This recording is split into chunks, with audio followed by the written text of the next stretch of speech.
All right, so good morning, good afternoon, everybody, whatever time you are watching this. Welcome to our next Workforce Wednesday.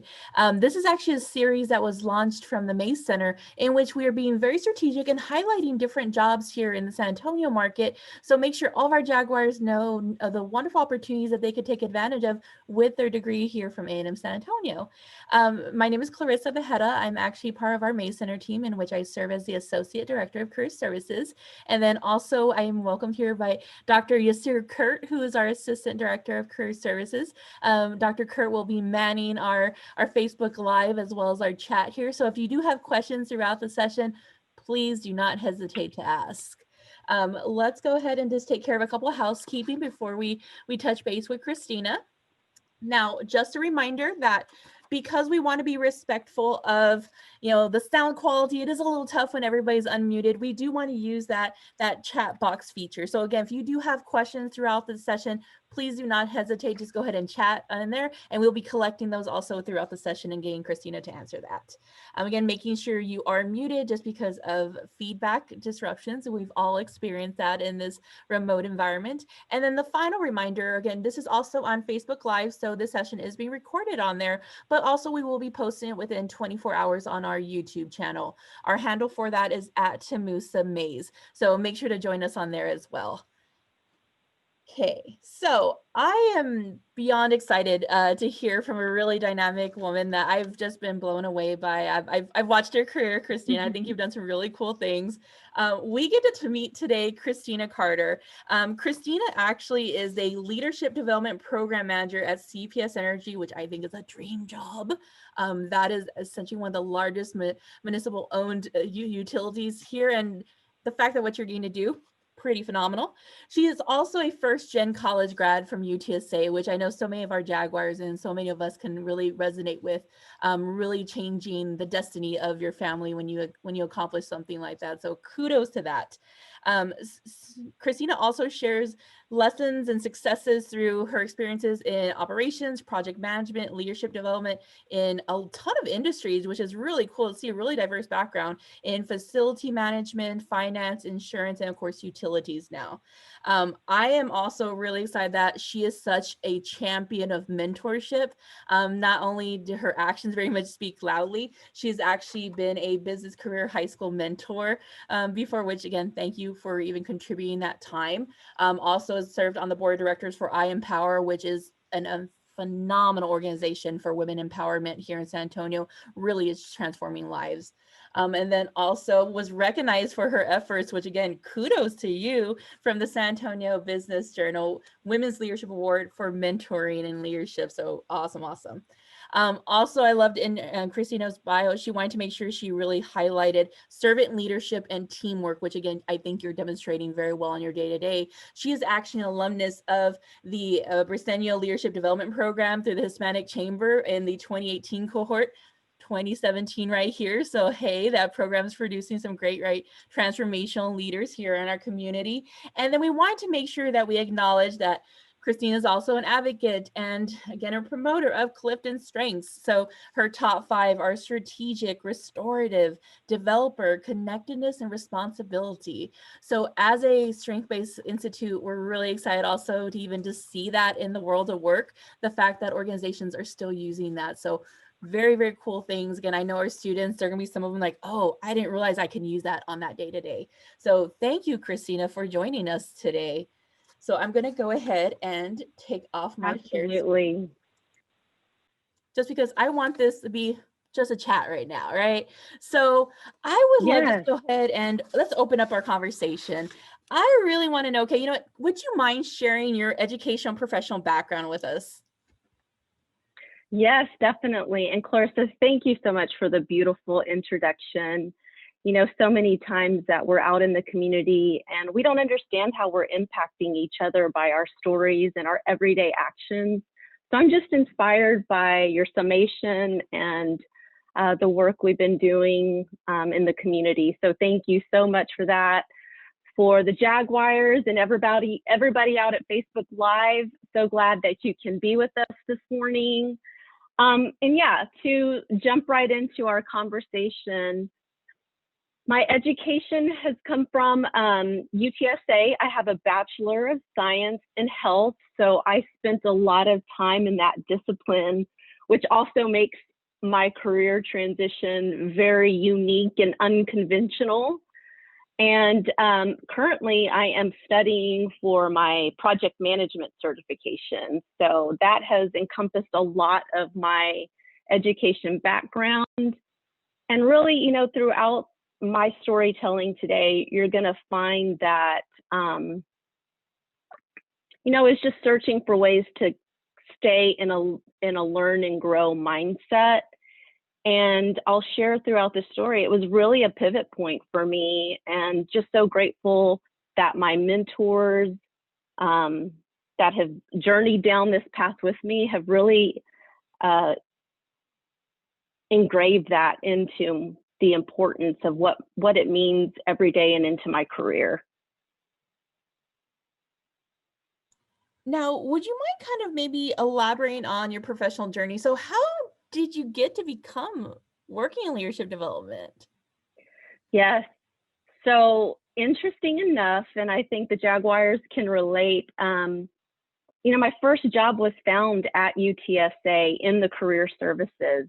I found an organization called Minor, and I spent my very first career, 15, 20 years in my first career there. And it was just an amazing experience. I'm so grateful for the services that were provided at UTSA to allow that transition.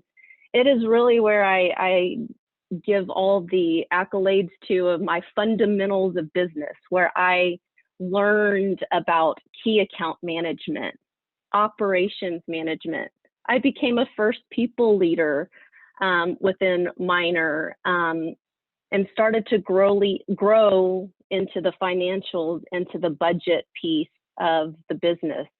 They were a growing organization. What I loved about my time there is that we were so focused on growing the organization. You know, I was employee 7 within that organization and had so much potential, and we grew the organization exponentially. So I value the time that I spent there in really honing in on the business functions there at Minor.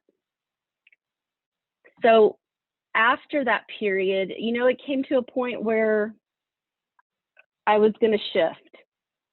There was changes in the organization. I was growing up and growing out of my role too, and that was a realization for me. And my background is just understanding. Sometimes you just grow out of positions. So there's a 2 to 3 year period that I was searching. You know, in that time period, Clarissa, I really activated my mentor circle. I took some steps and leap of faith in moving into a very structured career. And I took a contract role at USAA as a project manager. And I had slowly been interviewing for positions at CPS Energy. So after that 6-month contract with USAA, I finally landed the job in leadership development. And I've been with CPS Energy 11 months, almost celebrating a 1-year anniversary within CPS Energy and the leadership development team. And so I love the fact that you mentioned, you know, again, I had this career established and then I pivoted, right? Because that's also a Yes. conversation we have with students where they think, well, I'm making this plan of action my freshman year and I'm expected to do this for the rest of my life. Sometimes we change our direction and we really have to do that internally. Say, well, what are the skills I want to highlight to make sure I can go into that next career? You know, I know that was probably really a scary moment for you. I'm sure now you're like, oh, that was nothing. I got this. But at that moment, I'm sure it was pretty frightening though. Absolutely. Now, I'm curious. So based on, again, your original career, even like within your major, how have you really honed in on those skills to really use them in what you do now? You know, the textbook items, right? That quantitative reasoning, the ability to look at numbers and be able to articulate what those numbers are telling in a story to your managers or to key stakeholders outside of your organization. Critical thinking, problem solving are just some of the skills that we think of. We're going to be presented with problems as leaders. It is our accountability to provide the solutions. And with that, you're going to have to communicate that story. So I would say, like, within those textbook items, those are really critical skills that I've learned throughout my career that are go-to, and they're important to master and to keep working on them. It's a journey, right? There's various levels that we obtain those skills, but it's always working at improving those. And then just from a real talk perspective, those things that aren't in the textbooks and that you have to apply in business and in life and in the community, it really is the servant heart and the servant leadership. You know, a leader at Minor often told us that let's give more than what we take. And it's always resonated with me. It's something that I value, and especially in corporate, it can be hard, right? But you have to put your core values first and lead with that. Team player, no one wants to be on a team that is broken or that you're not willing to help. I think of adapting to change and innovation is another area that is just constant changing. I mean, we're in COVID. Who would have ever thought we would be in a pandemic, Clarissa? And pivoting in such a quick way and leveraging technology and just being innovative with this space. So those are the areas that aren't necessarily in the textbooks that have been so pivotal. Now, I love to hear from professionals on like what their favorite project has been throughout the years, because everybody's so different in this. I was wondering if you could share again what like your favorite win has been so far. Oh my goodness, so many. When I think of favorite projects, I think of an initiative at Minor and executing what we were calling our planned maintenance division. We had our emergency service and facility maintenance as a core part of our business. And then we broke out a specialty service for our customers. And, you know, that program ended up generating $7 million of revenue. USAA was a phenomenal project in working with that team on a federal regulated deliverable. And even now with CPS Energy, I think of this digital learning and career platform that we're executing on. But I'll tell you, and the people piece of me is speaking right now, is it was always the time spent in that team environment. It was the brainstorming sessions of the possibilities of what we're going to accomplish. The failure pieces of the teamwork, gosh, there were so many times where you're like, dang, that didn't work. But then coming back and crushing it and seeing that customer in the end being satisfied, I think was the areas of the project was the goal, but all that collaboration was really the neat parts and the fun, rememberable pieces that I take away from each project. And I know I had asked you this before, but I'm curious. So, like your strengths, how do you see those in action quite a bit, like in your current role then? Oh, absolutely. Absolutely. So one that I am finding that I'm loving the most, and Stephanie Garcia on the call would probably relate, is the connectedness. I love that now that I've got some years of experience under my belt and know a couple of people, that I can connect people. You know, my husband often jokes with me that I'm like, he'll share, do you know if they wanted to be connected? And I'm like, well, why wouldn't they? So we're constantly going back and forth with that one. But yes, absolutely strategic. But and through that journey of the career transition, Clarissa, that's why I love leadership development, is it really honed in on what my strengths were, what those transferable skills have been, and then how do I activate those? Yeah, as we actually share quite a bit of some. So like that developer in me, that's why I'm like, oh, leadership development. I'm like, I'm sure you're just like elated on this every day that you get to develop talent and see the potential in people. And that restorative too, I am curious because on our next question, it's all about the challenge, right? So restorative, just in case again, Jaguars aren't familiar with that strength, restorative are just really talented at finding a solution. They're very passionate about it. They don't want to let go of a process until they find, okay, well, how can we make this better, right? Still very people focused. It's really fascinating for me for that one.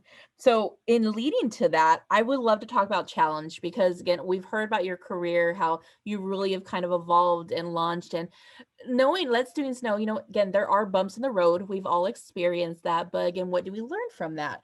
So I want to know what has been your greatest challenge or learning moment in your career? It had to be in 2017 when I was trying to pivot out of a career. You hit the nail on the head, Clarissa, when you said I was probably going to do that forever. There was no other plan, but sometimes we get to choose when that's going to happen in our career and have more onus, and other times just those life is happening and you have to pivot. So that was the greatest challenge in leaving that career, the interview process. I know our college students are probably going through some of that discussion and preparation time. That was a tough time for me. And it leads into that unconventional path, right? When I joined the leadership development program through the Hispanic Chamber of Commerce, the Alexander Brasenio, it opened up a lot of searching that it was in good timing that I needed to do. And I really could connect with the parts of this experience that I was so blessed to share, right? I was in a key account management, operations management, and what part of those roles did I really show up to? I mean, I was passionate about it. And in that time, in working with my mentorship and my tribe around me,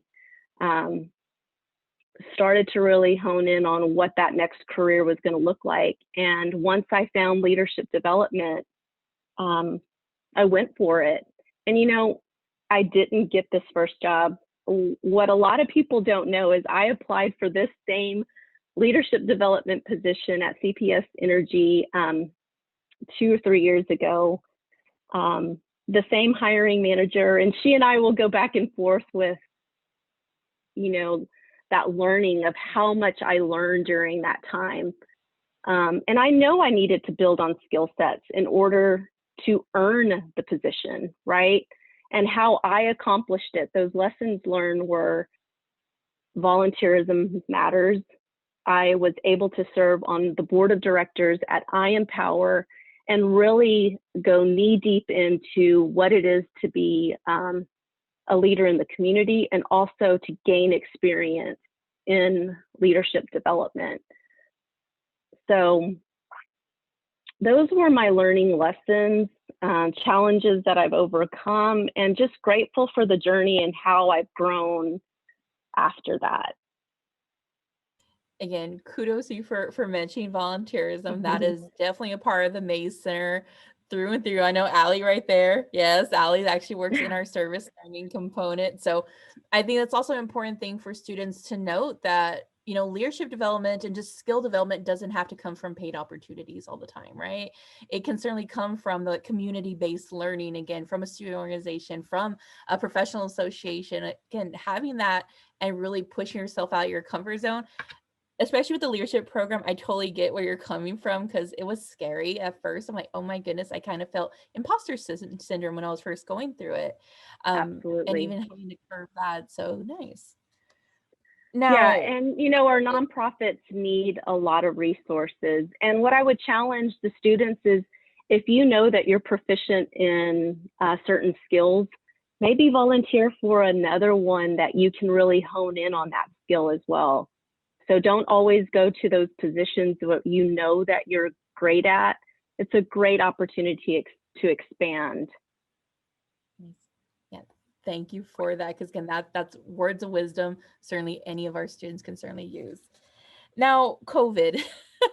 COVID has happened, and it really, I think, has called upon everybody to really think of, business operations. You can't do what your usual was. How do you kind of push back? Now, being that you've been with CPS 11 months, right? So this has also been very transformational for you, because when you walked in day one, it probably looked much different. So I would love to know, what individually have you done to adjust, but also what has your team done collectively to, again, pivot in this period, and where have you really taken the program, again, within this short amount of time?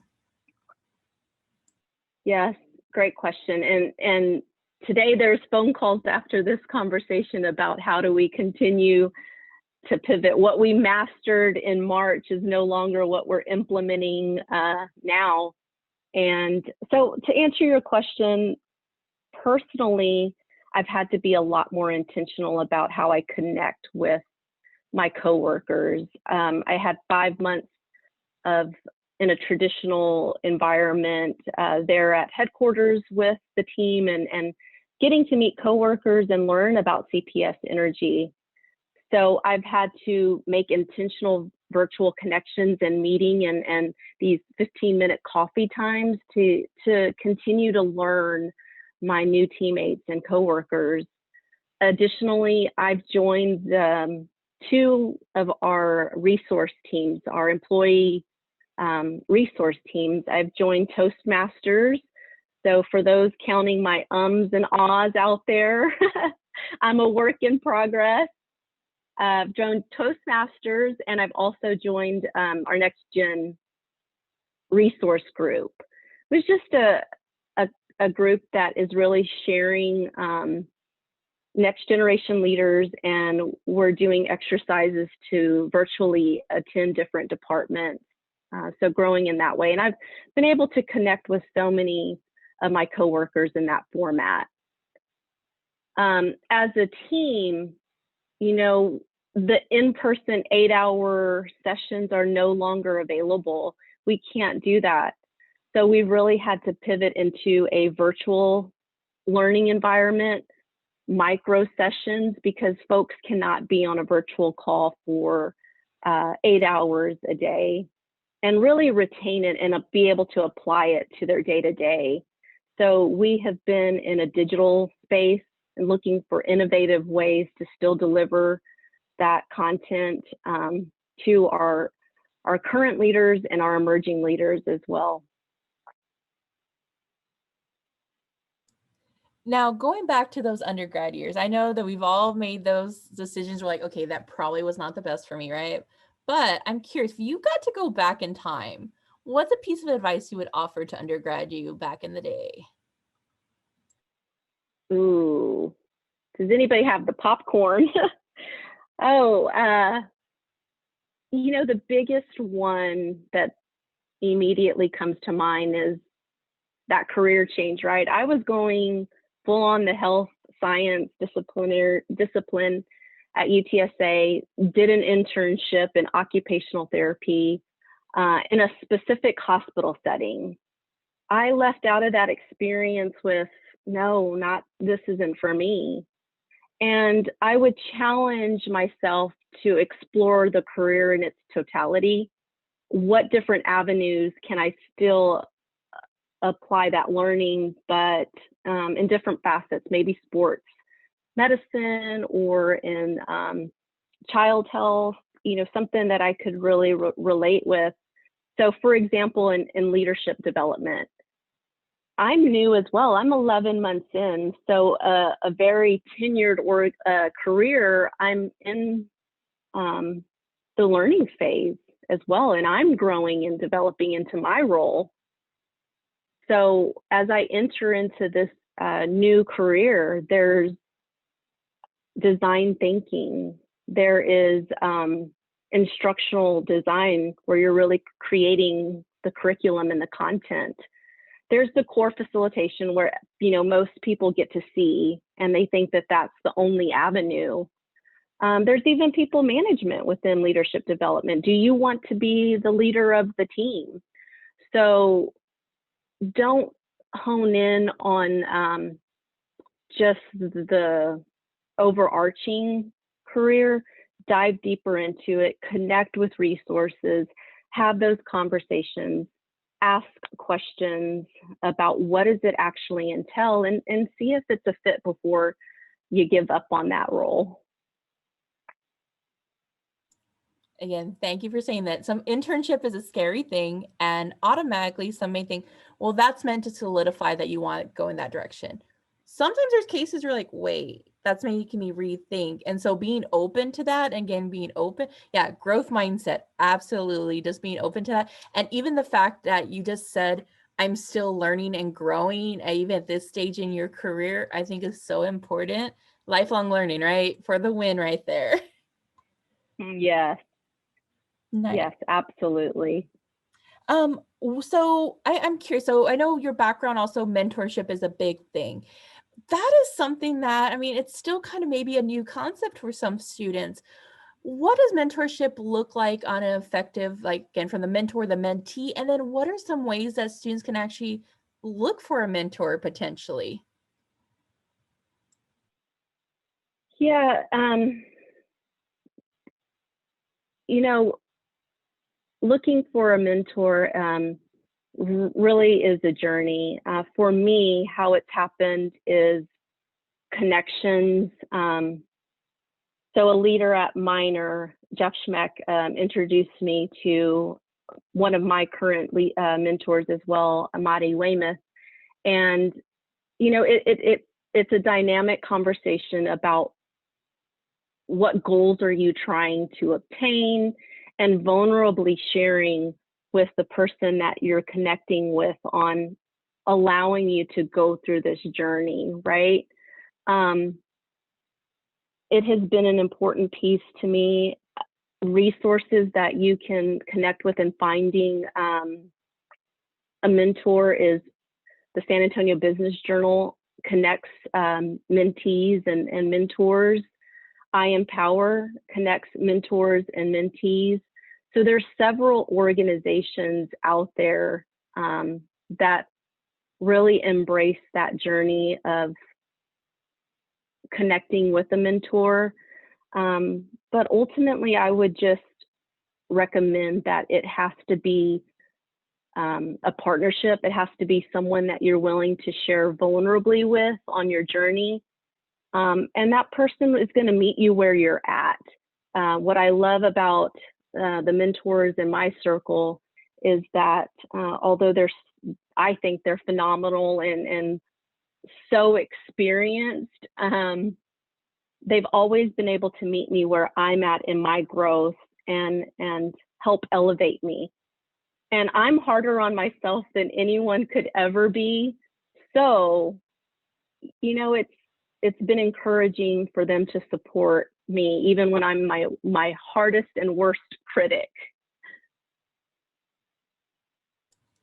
Again, having that mentor to kind of challenge you, though, I appreciate that, because we want to be mindful of that we need someone to kind of push us and keep us going. So very cool.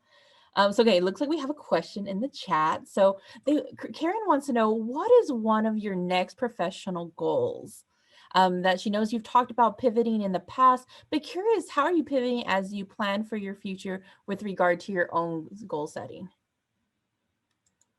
Yeah, that's a great question. So my focus is going to be in some professional certifications. so that I can bring the value into my team and into my organization. So I mentioned earlier on, and this is being vulnerable, as I just applied for the project management certification. I got my application back and I'm accepted to start in the testing phase. So that's my very first immediate challenge right in front of me. But now that I'm in the entry part of this new career, it's very important that I'm solidifying my education so that I continue to bring value to my team and my organization. So if someone, again, if say we have a student that are like, leadership development, that's a new concept that I haven't heard of.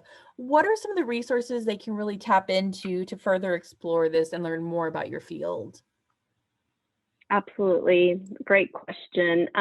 So there are resources such as ATD, the Association for Talent Development. They have programs that really just get you involved with what's going on in the talent development space. Also, certifications, anything in adult learning is helpful. Those are those quick ways to just get certification and knowledge into leadership development. Longer term, more strategic plans would be degrees in leadership development, your master's, and even a PhD. The career is growing exponentially. Organizational development is also the hierarchy of leadership development. So that's also a route that I would explore when you're looking at certifications, community resources. Yeah, I have my master's in OD and I absolutely love every bit of it. The classes were so fun, so yay. All right, again, if anyone has any other questions, please feel free to put it in the chat. I guess another question I have is, so our class of 2020, again, life is a little different right now for them in terms of having to work on their competitiveness in terms of the job market. Any advice you may have for them just to kind of encourage them as they're navigating these waters? It's get involved.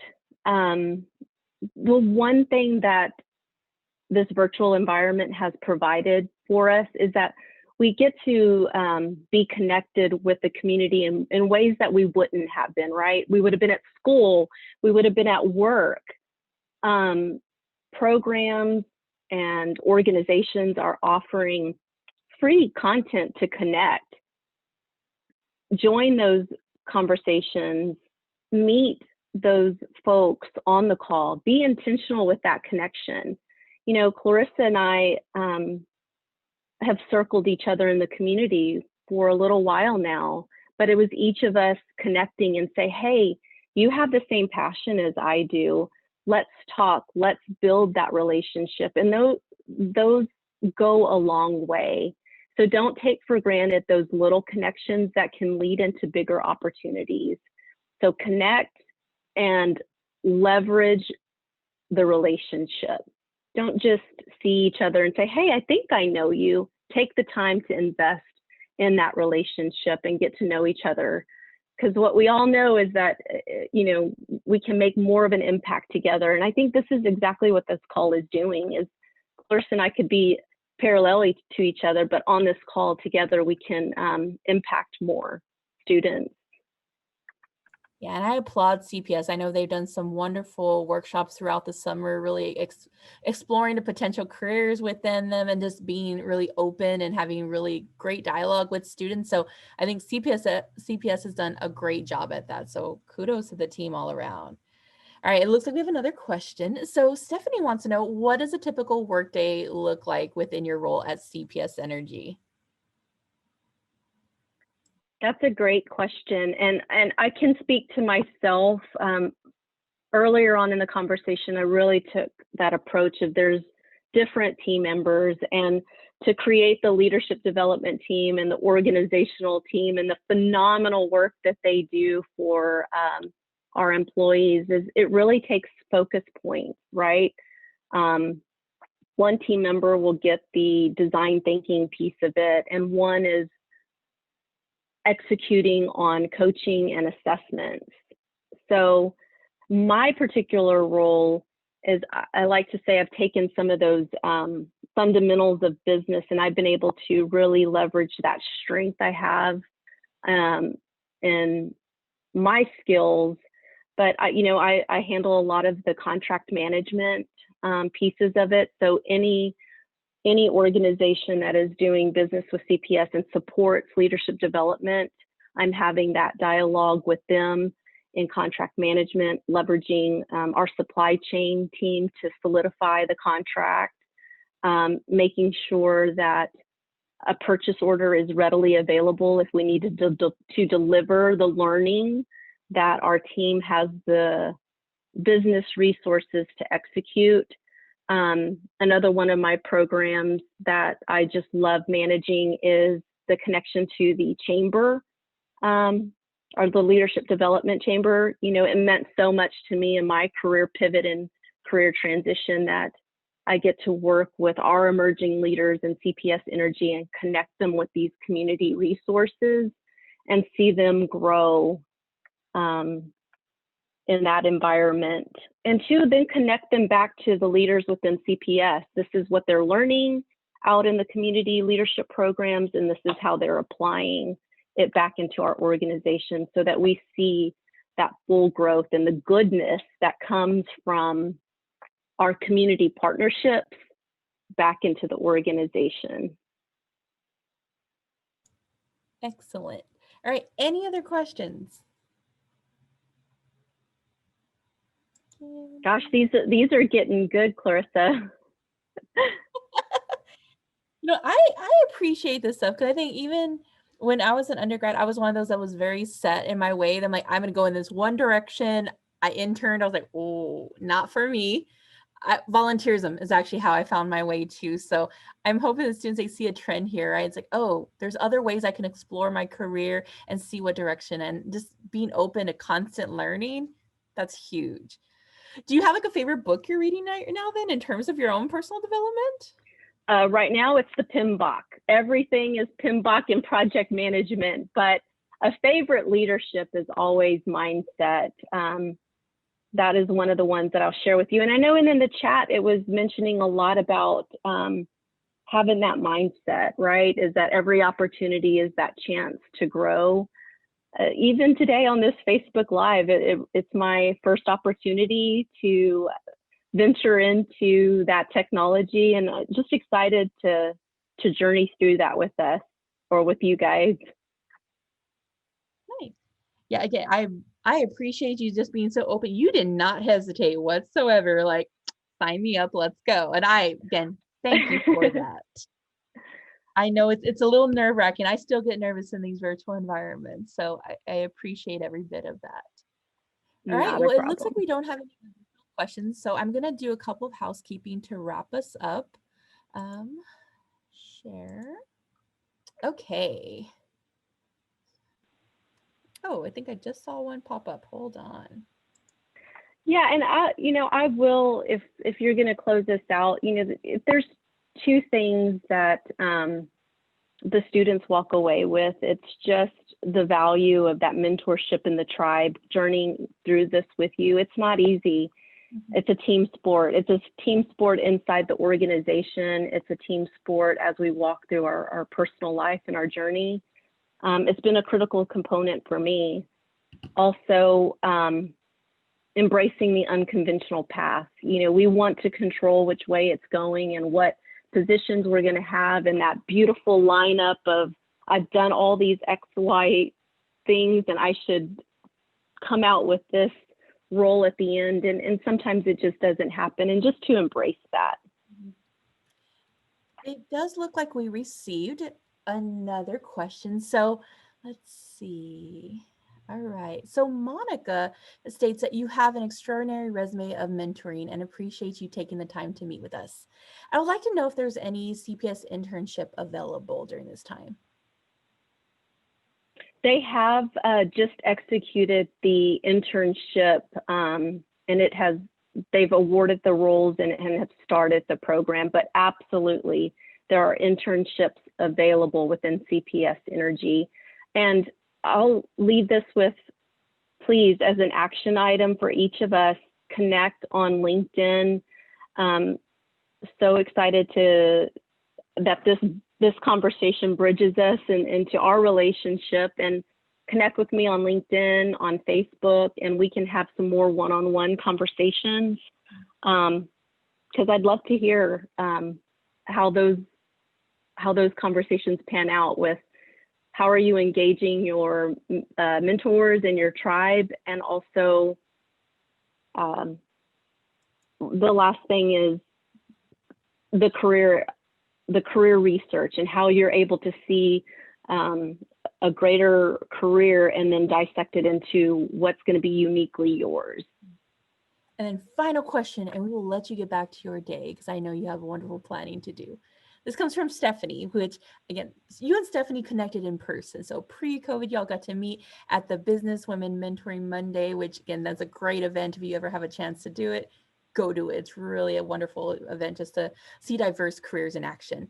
But Stephanie wants to know, so if you have any advice to virtually reaching out to someone for mentoring, and then how do you even start that conversation right now?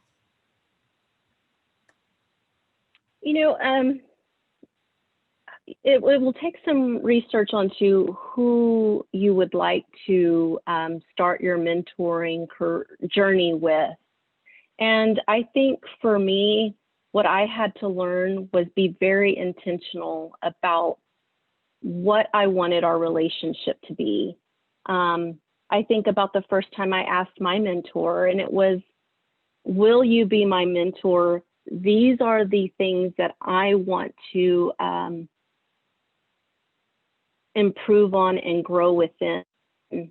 And it was a very specific ask. It wasn't, can I call you from time to time? It was very structured. Like, we went into it saying we were going to meet on a frequency basis, and we were going to be discussing very specific topics.